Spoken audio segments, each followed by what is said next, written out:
All right, so we are on, and it immediately makes me think, what sort of weird pose will we be in I know. when we're having to choose our thumbnail? I'm trying to say everything with a smile, just like this. I know. I'm trying to do blue still.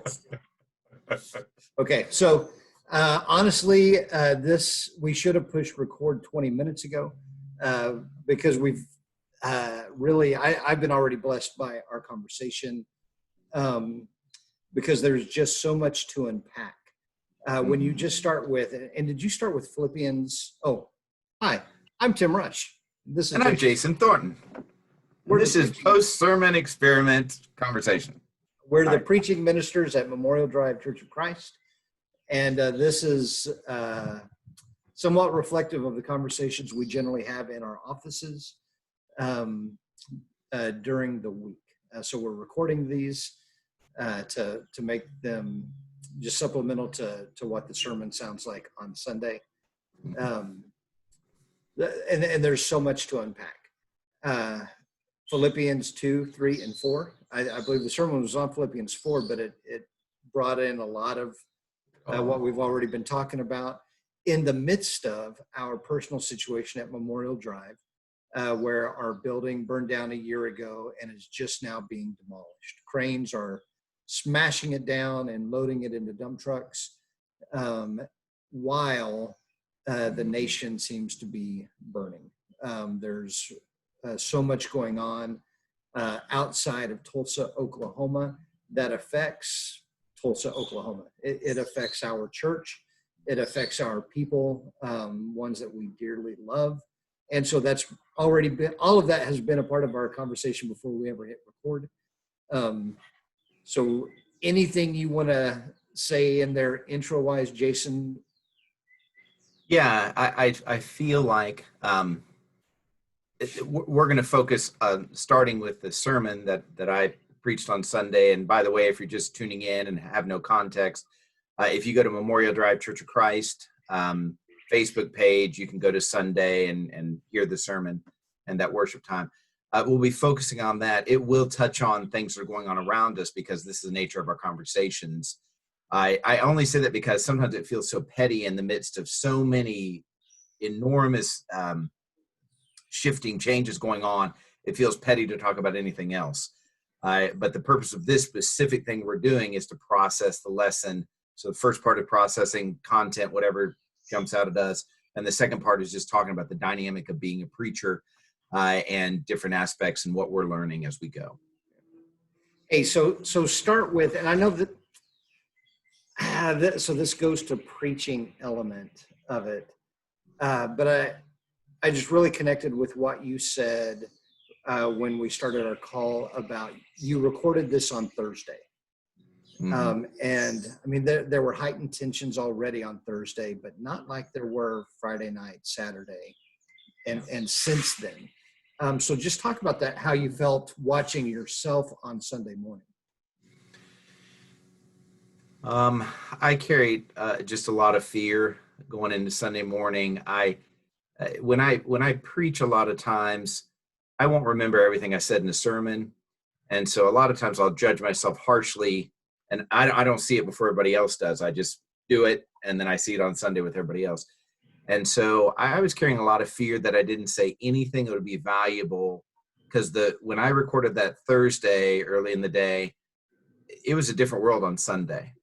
And so it really hit me Friday and Saturday. Man, I'm going to seem so out of touch, with how important things are and what I'd want to say and how to tweak it. So, yeah, so that's really the thing, is there was a great sense of helplessness. I even contemplated, Shane does such an enormous amount of work and a great job on editing and everything, but I even thought maybe we need to re-record it and that kind of thing. But after a point, I thought, I did that by faith. When I first did it, God knew it was coming. I submitted to him, and I just pray that his spirit will work through it. Yeah. So one of the main points, well, besides the haircut, I got a cut, which you making a big point about getting a haircut made me a little bit bitter, but that's another. All right. I see you got a haircut, but sorry. Go ahead. But a big point that you started out with was that we agree on Jesus. That is really the crux of the matter. And I feel like that transcends culture, that transcends differences, that transcends which side of the aisle. Christ is the center, and we agree on Christ. That felt like that was an important piece on Sunday. Yeah. And so it's always important to say, what does that mean? Because we were talking earlier about, so you hear somebody says, man, this is terrible what happened to George Floyd. And somebody answers, we just need to trust in Jesus. Okay. And I mean, and you have to take that step. Number one, for you, the person that says we have to trust in Jesus, if George Floyd's situation didn't touch you, pick a situation that does touch you and imagine being heartbroken over it. And somebody just says, you just need to trust in Jesus. So that drains those words of any real meaning. It basically comes across as you just need to shut your mouth. You know, that's not what certainly Philippians is talking about, and not what I was referring to. Yeah. So the passage that really triggered that in me was 3:15, where he says, you know, we should all think alike. But if on some point you think differently, God will make clear to you. Only let us live up to what we'd already attained. And the whole basis is a call to joy in Christ. Joy in Christ. This was something they shared, despite the fact they were from different countries. Paul and the Philippian people, or the people of Philippi, you know, he was saying this is what we share, and this can overcome all these other things, because they had problems in Philippi when you read between the lines, and pretty serious problems, and yet they were connected on Jesus, unlike Corinthians. You know, in First Corinthians, they are all divided. Some was with Apollos, some was with Jesus. But the Philippian people were really connected here. And so what do we mean by that? It's not simply a word. It all begins with Jesus, meaning it all begins with him being my Lord. He's in charge. He decides how I treat you. I don't decide how I treat you, Tim, or anybody else. Jesus decides. And when I ask myself, how does Jesus treat people? I have to go to immediately, he died for that person. And so that's my goal. Now, I may not always be there in my spirit, but that's the thing that drives the train, if you will. Yeah, when you made the point about we are empowered to help each other, Syntyche and Yodia? Yodia? Yeah, Yeah. we'll go with that. So I feel like the easiest thing to do would be able to come alongside Yodia. How did we decide we'd pronounce that? We'll go with that one. Whatever you say is what it was. Yodia and Syntyche, and say, hey, because of Jesus, you two should get along. And that's an empty, I mean, there's very much power in that, but it's right. Empty if that's it. If right. all we have to offer is because of Jesus, you two ought to be getting along. We're not doing any hard work. Right. And I feel like we are full of experiences of trying to help people and it not going well. And so then the easiest thing to do is don't try and help. The easiest thing to do is to pretend like it doesn't exist. And so let's move on. And I feel like that phrase, because of Jesus, or that emphasis on Jesus is the center of it, it almost makes me question, what would it be like if we were outlawed from using the phrase, but we had to live it? You couldn't say to somebody, well, we just need to focus on Jesus. You had to just focus on Jesus. Does that even make sense, what I'm trying to say there? Or is your screen frozen because you're giving me a weird look? I'm going to choose to believe you've frozen. So let me. Okay, so we had a little glitch in our giddy up. I'm the glitch. So I hit pause. I think we're back again. So what I was trying to say was our go-to is, as long as Christ is in the center, what else matters? And what if we weren't allowed to say that, but we could only live it? What if we couldn't say, hey, let's just focus on Jesus? What if we had to actually just focus on Jesus? And so our preaching would be our life, not our words. Does that make sense? That does. I'll tell you, necessity is the mother of invention. I don't make hardly any changes I don't have to, even if I think those would be really great ideas. And that's what I appreciate about what I believe God's doing in our culture right now, is he's pushing me to really think. He's not telling me, man, you haven't done anything good, but he is pressing on saying, hey, I need you to notice this and ask me, not figure it out on your own, but ask me what it is you want me to do. But yeah, to that phrasing, I think what happens with any kind of good thing, it's like WWJD. The initial thought of that was beautiful. It's just, it became white noise to us.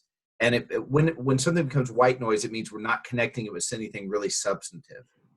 So it's almost like when I say, hey, if there's anything you want me to do for you, let me know. And you call me and I'm like, no, I just want to say those words. It has that feel. It's interesting in Paul's appeal to these ladies, and my assumption is that they're close, or they know each other at least. He's saying, hey, agree on Jesus together.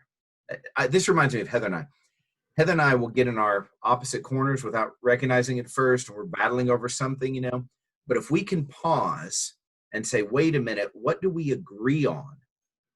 And specifically, do we agree on Jesus? Do we believe he is Lord of our life? Do we believe he has the answers? Do we believe he's the one that provides solutions? Then we feel hope. We feel joy. Almost always we have a greater clarification of what's our tension point, But as long as it's me trying to figure out how to get what I need, and her just trying to figure out how to get what she needs out of it, or even worse, me proving I'm right, she's proving she's right, it's never going to get anywhere. And that's even if we're talking about Bible things, And so I think what he says to them is, first is work on agreeing together about Jesus. He doesn't even say solve their problems. He says agree on Jesus. Then he says, and come alongside. He's not telling the other people, hey, offer them a bunch of just good phrases, offer them real support.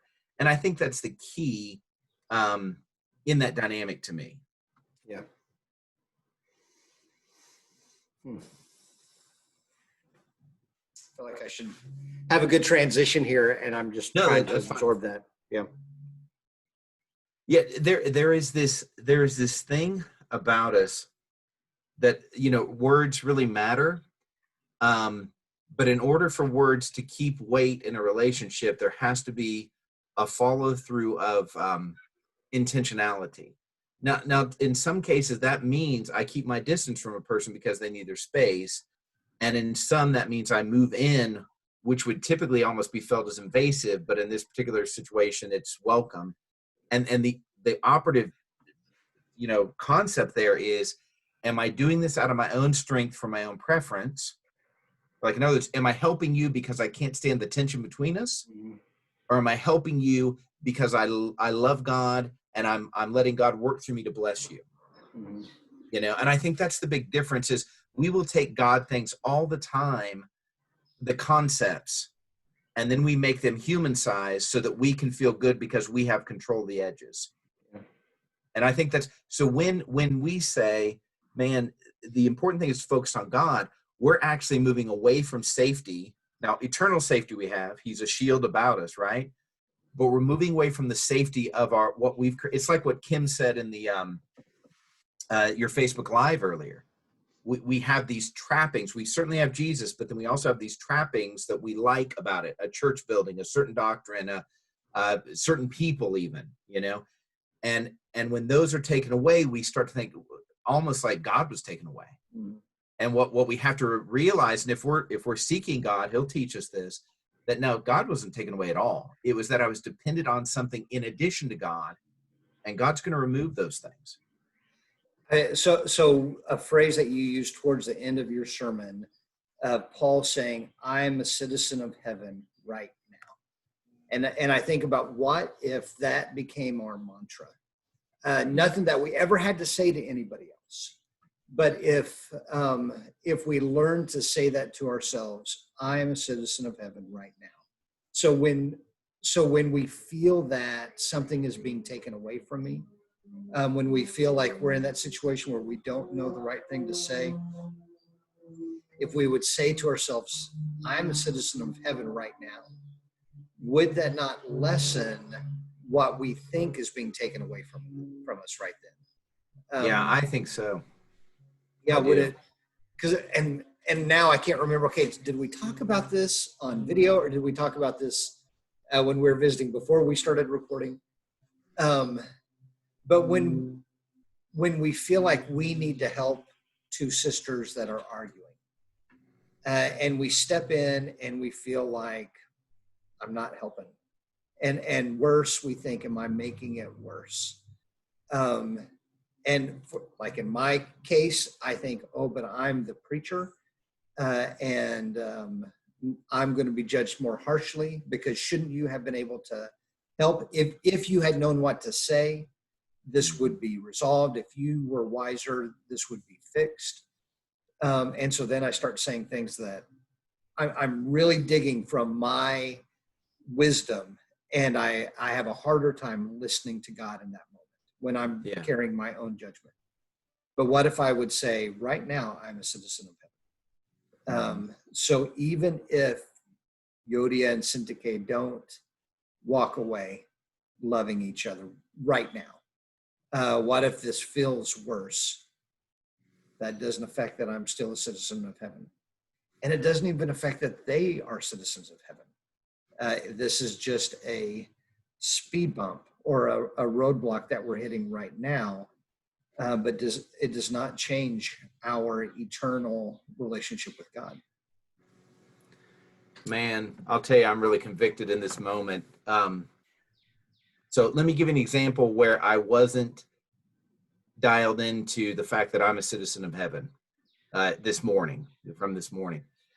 A citizen of heaven sees long term. It's like if you have $1 trillion or 1,000,000 times $1 trillion and somebody steals $1.50 from you, how petty would you be to even notice?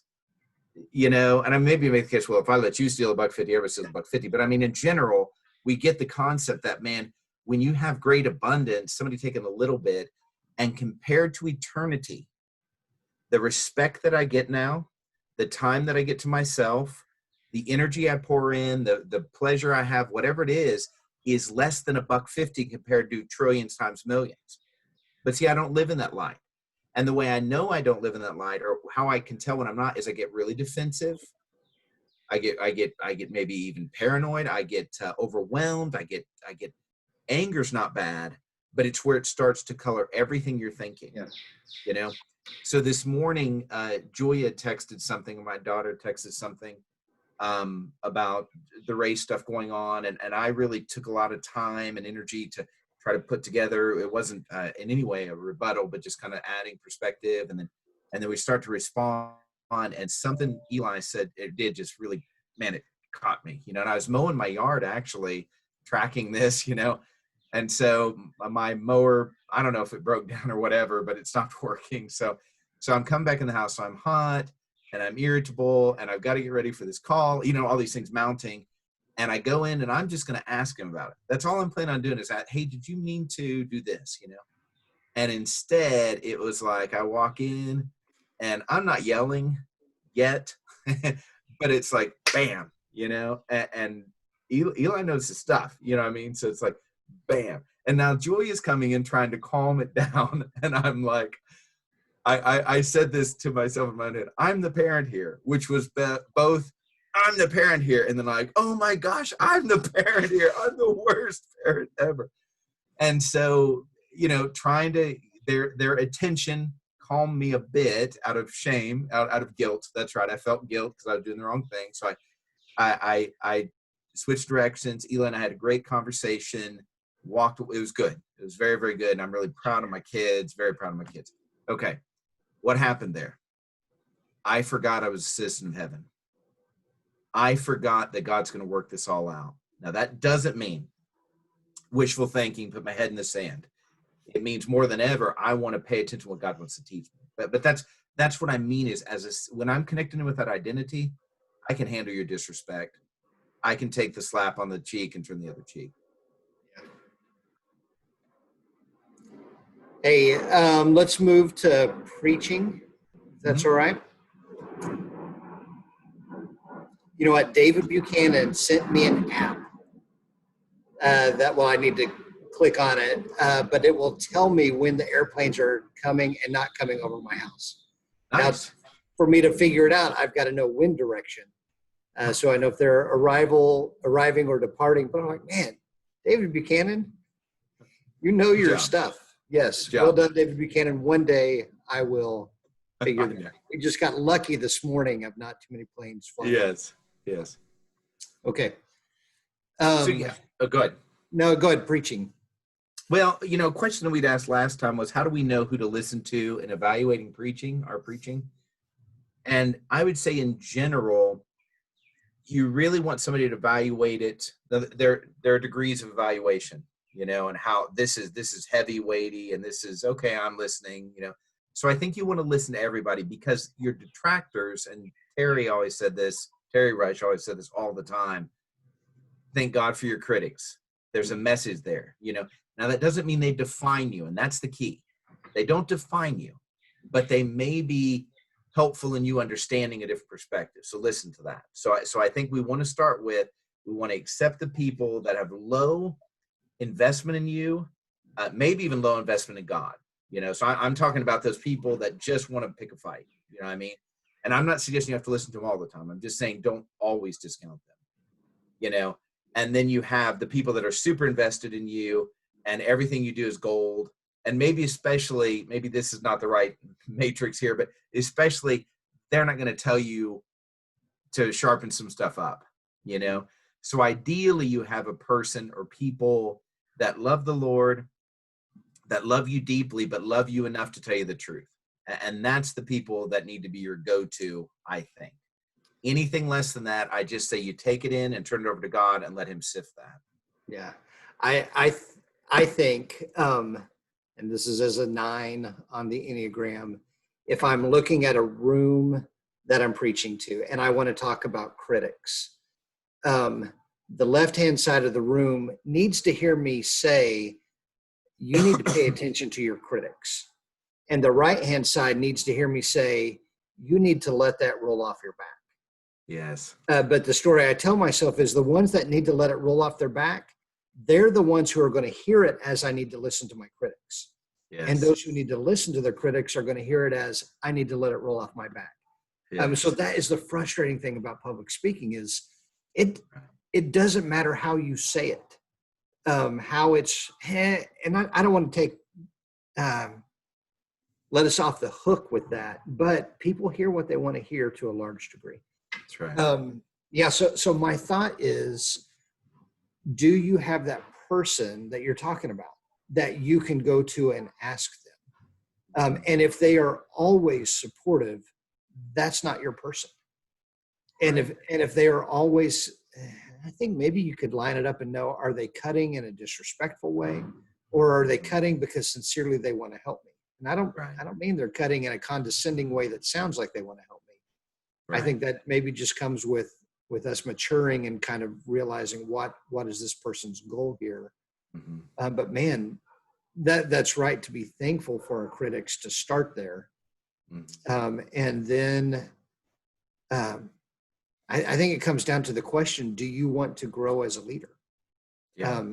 If you want to grow as a leader and all you're doing is listening to the people who tell you you're doing it right,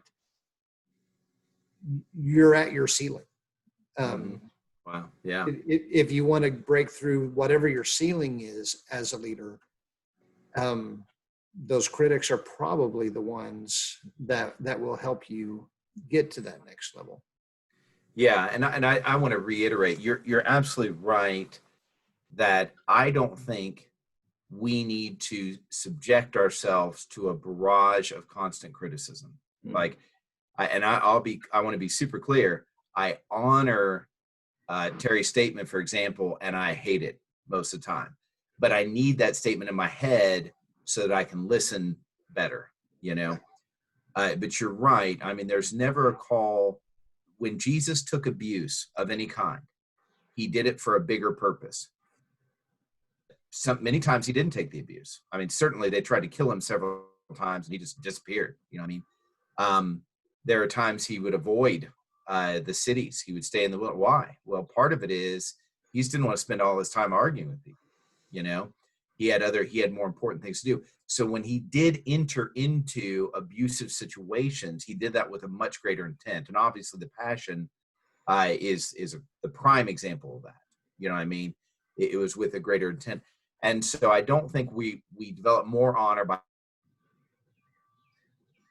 Oh no, you're pausing. Uh-oh, I'm going to pause and try and get this back together. All right, we are back. So go back to what you were saying there. Yes. Yeah. Bad internet day for me, obviously.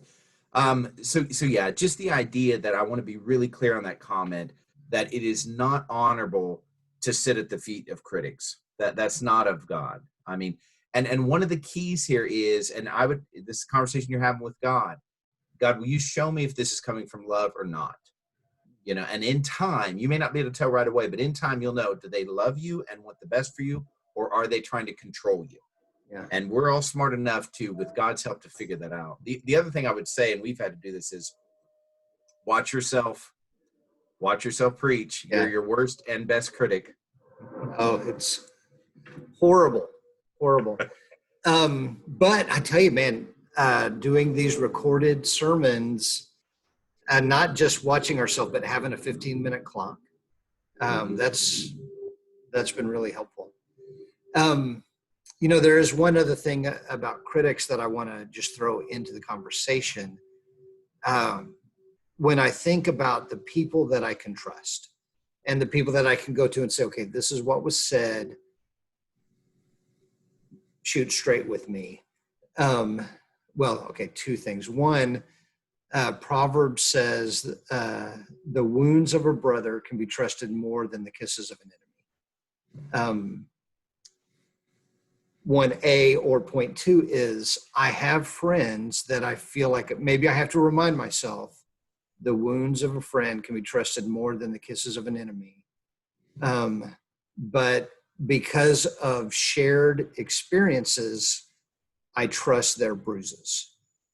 But you have to have that shared experience to get into a place where you know you can trust those bruises. And that requires, I mean, in the grand scheme of things, it requires real community. But more specifically, it requires vulnerability and honesty. And so I think this is one of those zones where you have to invest in it now to reap the benefits down the road.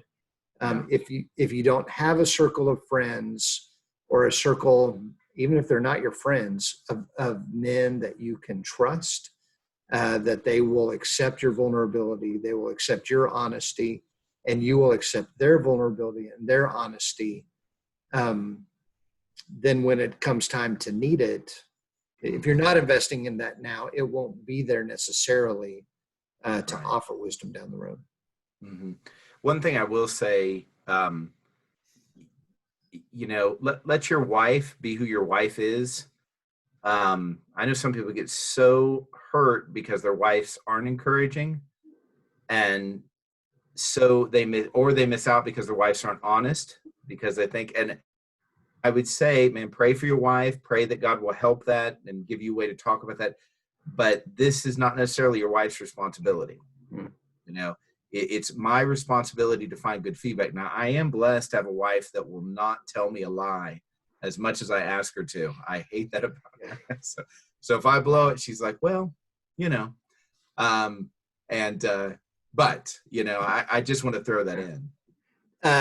Dr. Egerich in Love and Respect, which is a book I really love on marriage, he talks about your wife is not the Holy Spirit. And man, that was so powerful to me, because I realized because Kim is a better Christian than me. I mean, that is how I feel about it. So I want to be like her as a Christian. And he pointed out, if your wife is who you want to be like, then you're missing the mark. And there was a time you and I were talking about a counseling situation, what's the right thing to do for this couple. And I think you made the statement, their wife let them get away with things that we wish our wives would have let us get away with. But that habit over decades did not end well. And it made me realize, man, there are things that I wish Kim would just let me sweep under the rug, let me do without being challenged. But she will hold a mirror up to me, so I have to look at what I'm doing. And it really changed my appreciation level for her, as far as calling me to accountability and calling me on the carpet when I needed to be called on the carpet. Yeah. So a phrase that I go to all times in terms of marriage: marry somebody that loves God more than they love you, and marry somebody that loves God enough to love you, because that's the only way it's going to work and grow. But yeah, it does apply in preaching, because you spend a lot of time, obviously, ideally, with your spouse.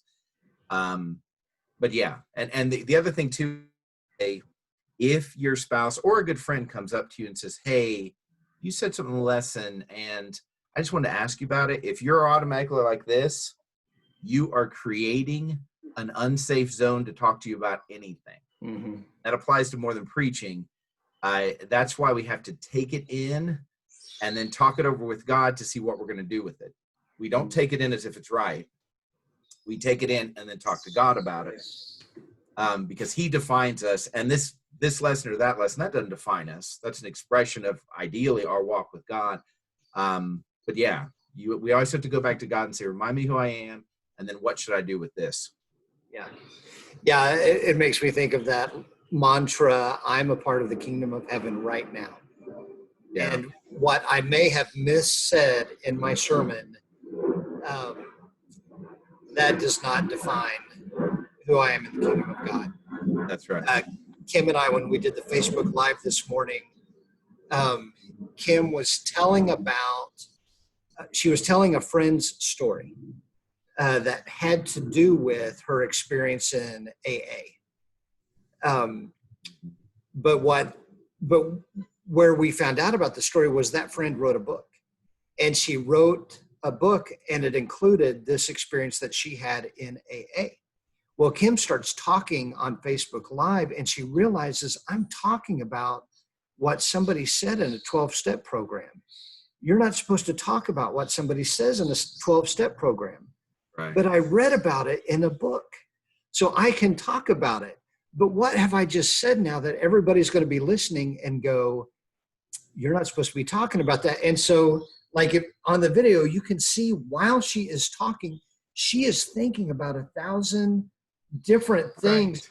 Right. And I was telling her, man, that's how I feel every time preaching. When I get done, I go, oh, I meant to say, or I wanted to say, but you have so many messages that are bombarding you while you speak. So I want to go back to, I am a citizen of the kingdom of heaven right now. Whatever the other voices say, you really just screwed this up. And honestly, the voices don't, and this is a whole nother story, they don't say you just screwed this up. They tell you you have been a screw up since you were 8. I mean, that's what we're carrying, is that message from when I was 8 years old and I messed it up, and I've just carried that. And so now this is an echo of something that's made up a part of my subconscious level. But man, if we can replace that with, I'm a member of the kingdom of heaven, and my goodness, God loves me. God is proud of me that I'm getting it wrong right now, but I'm trying. Watching your kids strike out in Little League, man, you're just proud that they're up there playing. Mm-hmm. Yeah, absolutely. Yeah, and I think, the thought that He is has unlimited mercy. I think it's 1 Timothy talks about that. Unlimited. Like, limited mercy is a good day for me. Yeah. To offer limited mercy. But yeah, that idea that it's unlimited. Why? Well, number one, it says you're going to need it. You're going to need unlimited mercy from God. And number two, it's already there. Based on what? Based on the relationship He has with you. Yeah. And that's just, but we have to keep it in front of us, because the messages of the world, the messages from the devil, come at us all the time. and they don't usually feel like messages from the devil, Yeah. you know. And then when Man, they connect with messages inside of us, it just rings true. Well, that I'm just feeling like this. Have you ever felt this way? You're watching the crowd, you can't get a feel for them. You finish preaching, you're like, oh, it's terrible. And then the devil says, oh yeah, it's worse. You should just quit. And then it connects with that message in you that says you're just a screw up or whatever. And then you just feel like, I just got to be done. I need to be done with this. So this makes me connect to our ongoing conversation with Shane about our next preaching series that at the moment is entitled But God. Coming out of Ephesians, at once you were dead, is that right? Or is it once you were enemies of God? I can't remember which Yeah, place. I think it's both in that context, but yeah. Yeah. And then the phrase continues, but God. And so we were thinking about all those places in scripture where it looked the blackest possible moment, but God stepped in to save. And then Shane pointed out this morning, it actually says, but God, who is rich in mercy. Yeah. And man, that does recontextualize the conversation. We are so afraid of what's right in front of us, what's just about to happen. And my thought is, but God, who's powerful. And it says, but God, who's rich in mercy. And it doesn't take away from his power.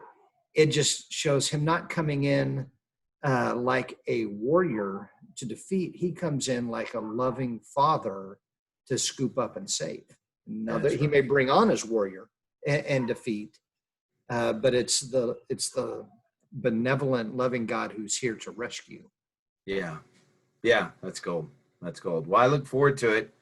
I'm up next with this particular sermon. So we'll see you next week in this space, and we'll see what regrets and what joy that God has given. Yep.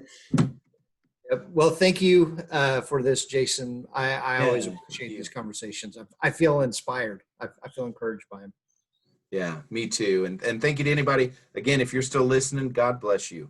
Yeah. You've earned a treat. I don't know what that'd be, but go for it. But do pray it's a blessing to you and in your journey in whatever way God may use it. So thank you. Bye, Tim. Adios.